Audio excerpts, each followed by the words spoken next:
Ana dil, milletlerin geçmiş tarihiyle gelecek arasındaki hayat bağı ve geçiş köprüsüdür. Bir milleti geleceğe topyekün taşıyacak yegane şey dildir. Ana dil hem insani hem ilahi bir haktır ve uluslararası hukuka göre meşru bir taleptir. Bir dil binlerce yıl içerisinde oluşur ve bir milleti millet yapan temel ögedir. O milletin tarihi hafızası ve kodlarıdır. Milletler dillerini yitirdiği zaman tarihten silinirler ve ölü haklar olarak tarih mezarlığında yer bulurlar.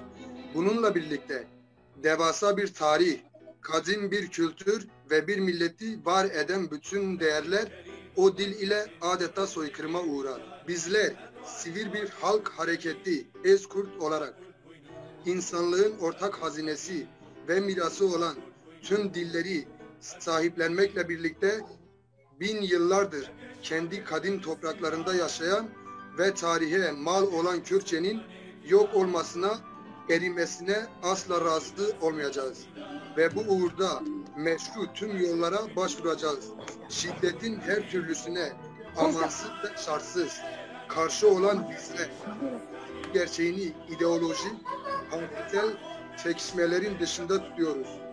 Doğuştan gelen insani ve ilahi bir hak olan Kürtçeyi o dili konuşan her bireyin temel yaşam hakkı olarak görüyoruz ve bu kampanyayı başlatıyoruz.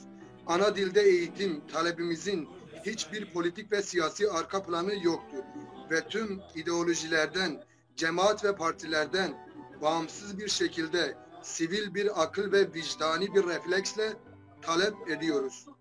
Sizler de bir dilin, bir tarihin, bir kültürün ve bir milletin yok olmasını istemiyorsanız bu kampanyaya destek veriniz.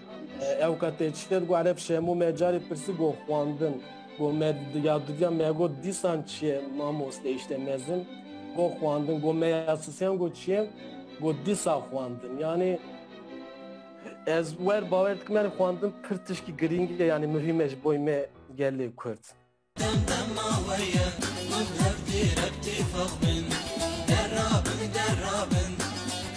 تيجي حركات زماني كردي زماني كردي